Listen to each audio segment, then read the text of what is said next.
everyone. Welcome back to English Pod. My name is Marco. And I'm Erica. And today we're bringing you an advanced lesson for all of our advanced learners out there. That's right. And in this lesson, we're visiting a history class. Yes, we're going to be talking about a very interesting topic that's known around the world, which is International Workers' Day. That's right. And we're going to learn a little bit about the history of the workers' movement in the United States. Right, but we're also going to be taking a look at some great words and, of course, a little bit more advanced or complicated structures. That's right. So I guess without further ado, we can get started with the dialogue. All right, everyone, settle down. Let's get started. As you know, an important aspect of becoming a good citizen is understanding the genesis of our legal system.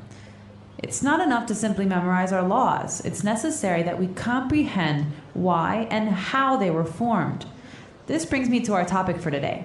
Does anyone know what we celebrate on May 1st? Cinco de Mayo.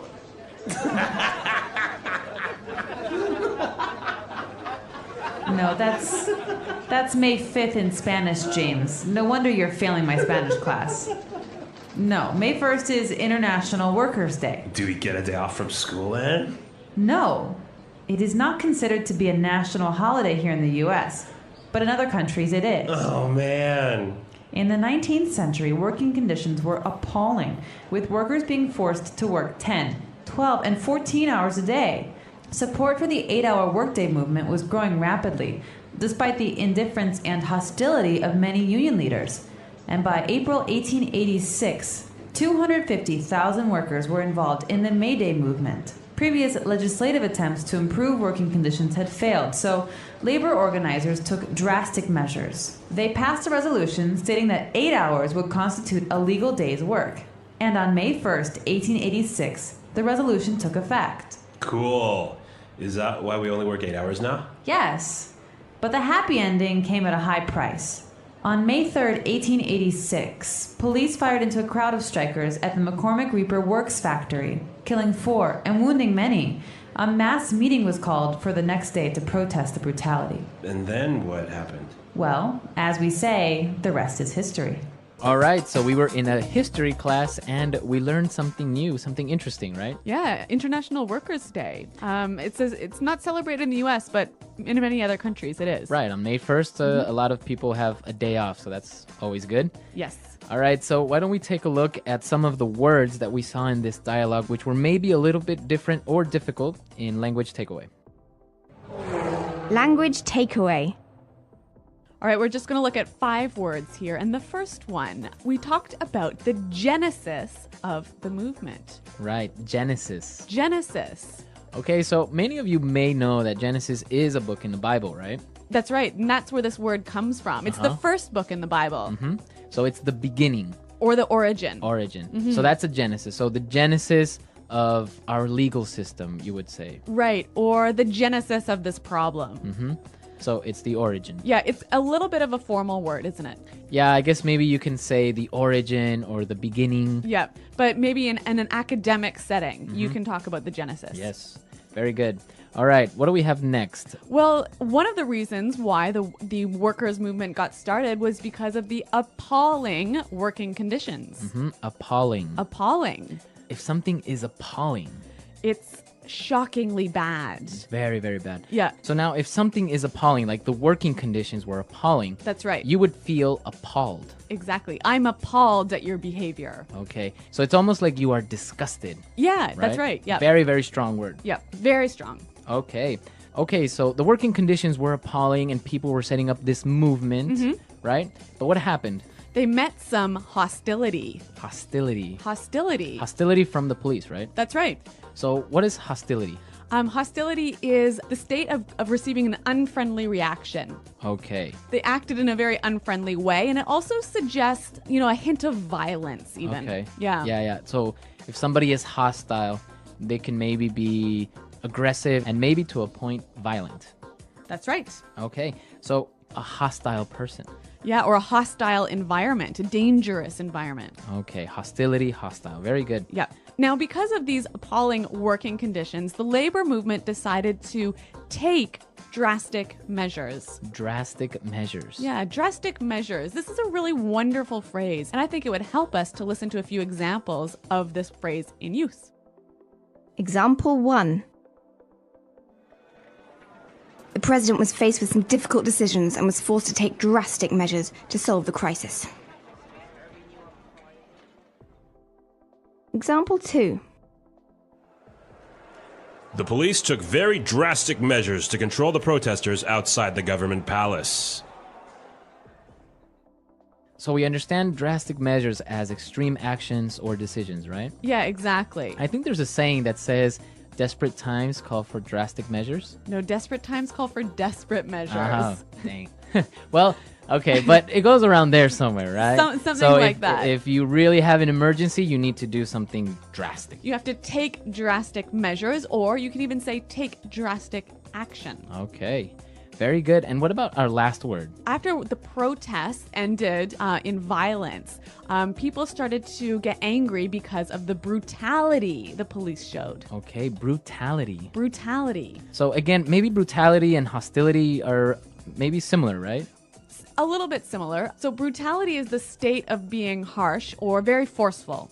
Okay, so brutality. Now, we also use the word brutal. Right. So that means harsh or very forceful. Now, sometimes we can use that word, but not in a harsh or forceful way, right? Yeah, and it's quite, I might say something like, oh my God, that test was brutal. Uh-huh, it was brutal or... So it was really hard or really difficult. Right, so that's what you're saying with this word, that it's very hard or it was very intense. Yeah, maybe one more example. Okay, so for example, I can say, oh, I went for a run today and it was brutal. I'm so tired. So it was really difficult. Yeah.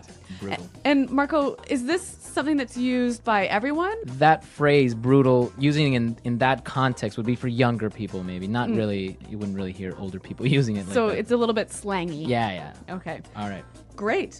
So those are 5 interesting vocabulary words. As Marco mentioned, we want to look at some more difficult structures now in Fluency Builder. Fluency Builder.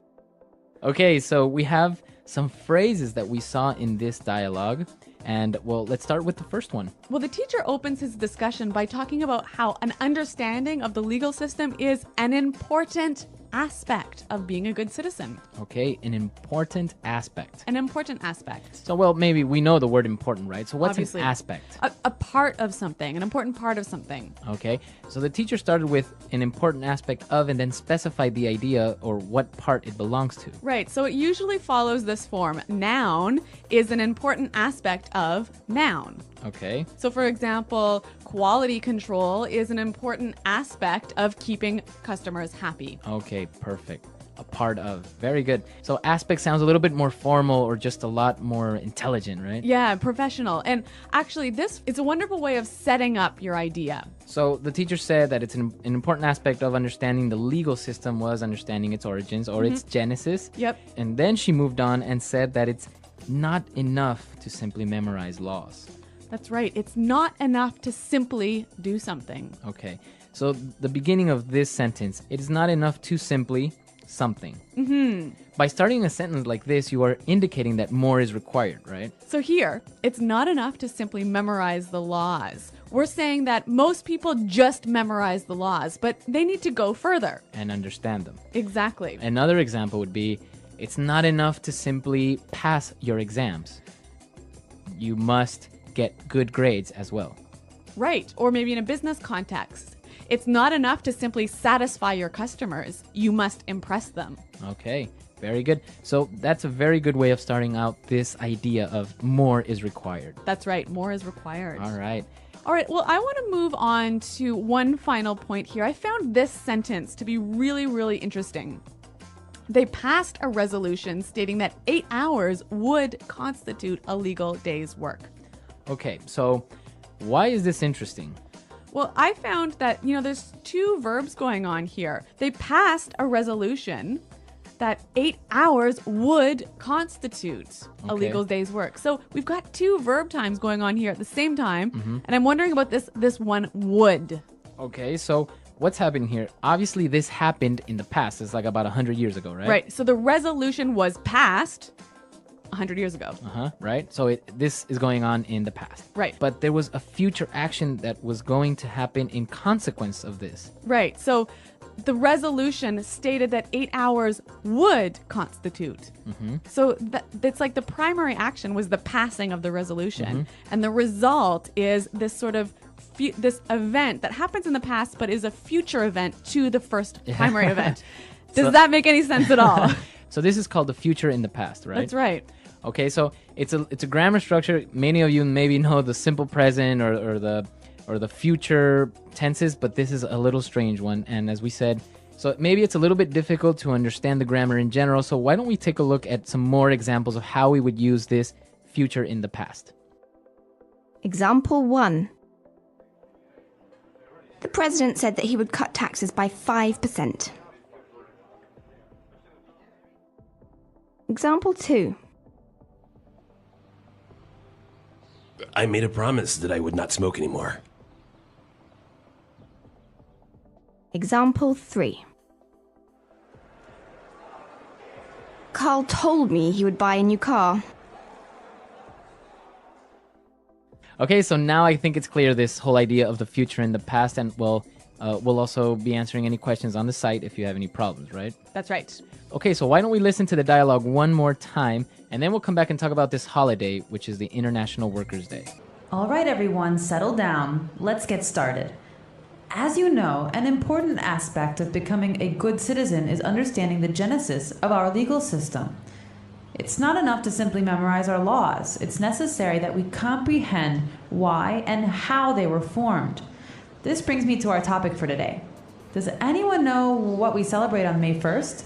Cinco de Mayo.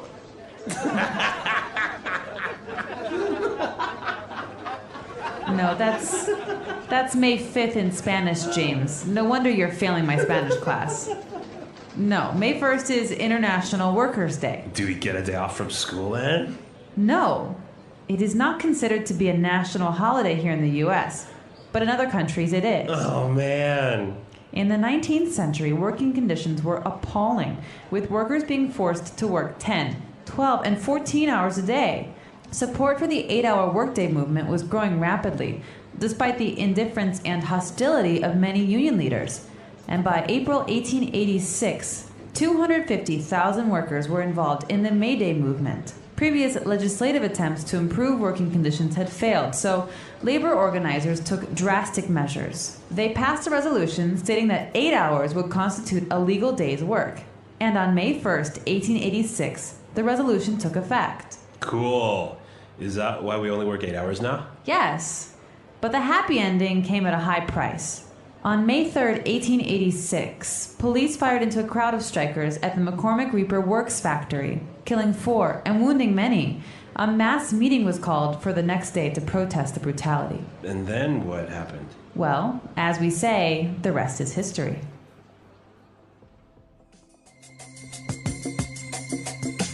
All right, so Erica, in Canada, do you celebrate this? We do, but not on May 1st. Oh, really? When is it? The first weekend in September. Oh, really? And why?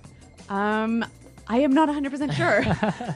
I think it's because we already have a long weekend in May because because on the 24th of May is the Queen Victoria's birthday, so we have to celebrate that. Oh, really? Yeah, we can't have 2 vacations in the same month. Oh, wow.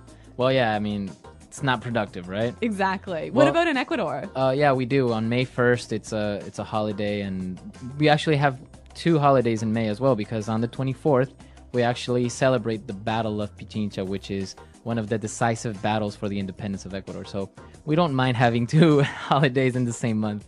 Well, it sounds like Ecuador has a better holiday schedule than Canada. So No, it yeah. is. So yeah, on May 1st, people take vacations, or companies usually on May 1st will do something special for their employees. Oh, that's kind of a nice gesture, isn't it? Yeah, so it's like it's Workers' Day, so they'll set up maybe a barbecue or a trip or something like that. So that's what usually happens on May 1st. Great. Well, what about in your countries, listeners?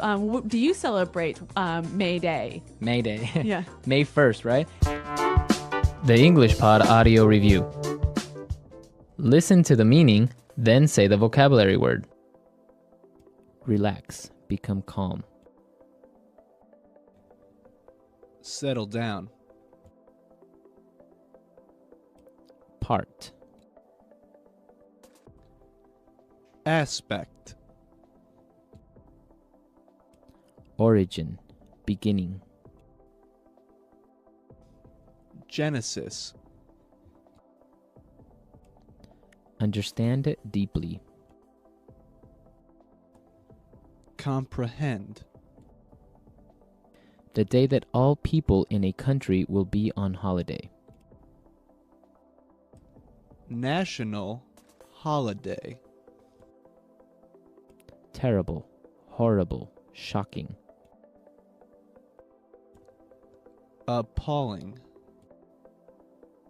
Showing no interest in. Indifference. The attitude of treating something as enemy. Hostility. Relating to legal system. Legislative. Sudden and severe.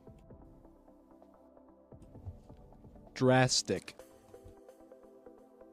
A formal document stating the wishes of a group. Resolution. Form. Consist. Constitute. Violent treatment or behavior. Brutality. Shoot guns into a place. Fire into. Describing an event that is done to honor and remember a person or event in history, in commemoration of. The lowest socioeconomic class, workers. Proletariat. A public meeting of a large group of people to support or oppose something. Rally. An official statement made by a person who has power. Proclamation. Something like a statue built to remember a person or event from history. Memorial. Let's try that faster. Shoot guns into a place. Fire into. Terrible, horrible, shocking. Appalling. Form. Consist. Constitute. Relax. Become calm. Settle down. Violent treatment or behavior. Brutality. Relating to legal system. Legislative. The attitude of treating something as enemy. Hostility. The lowest socioeconomic class, workers. Proletariat. Describing an event that is done to honor and remember a person or event in history, in commemoration of. Sudden and severe. Drastic. Part. Aspect. Origin. Beginning. Genesis. A formal document stating the wishes of a group. Resolution.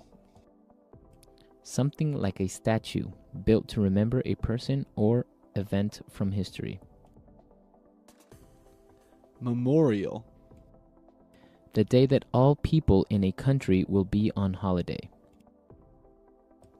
National holiday. An official statement made by a person who has power. Proclamation. Showing no interest in. Indifference. A public meeting of a large group of people to support or oppose something. Rally. Understand it deeply. Comprehend. Now say the word and hear it in a sentence. Genesis.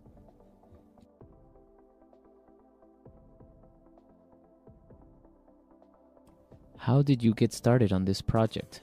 What was its genesis? Genesis.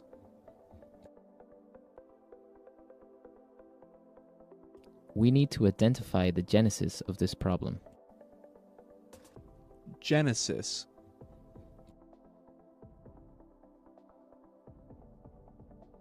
I'm studying the genesis of the feminist movement.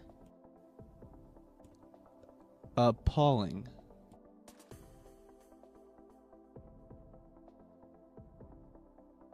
The way those poor children have been treated is just appalling.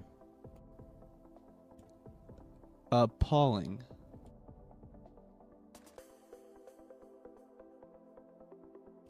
I'm absolutely appalled by your behavior. Appalling.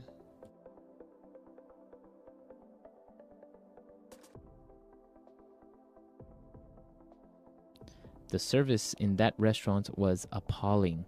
It took 45 minutes for them to bring us our wine. Legislative.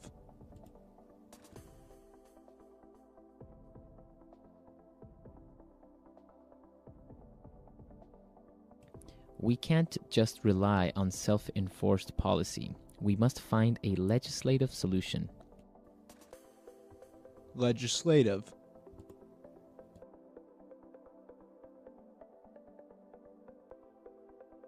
I don't know much about the legislative process in the US. Legislative.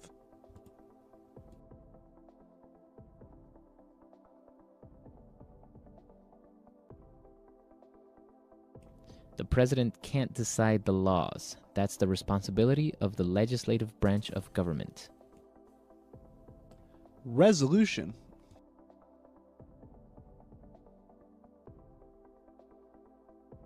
The board will vote on a resolution asking the president to resign.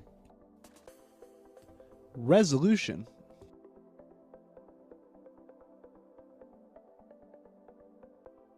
The UN Security Council passed a resolution regarding the Middle East. Resolution.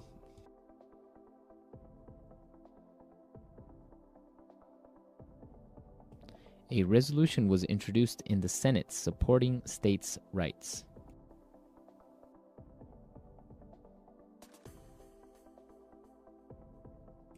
We've got to take drastic measures. I think we should cut off his leg.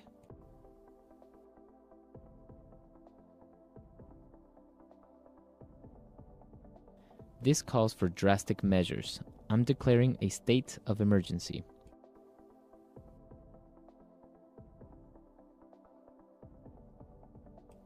We've got to take drastic measures to cut our costs.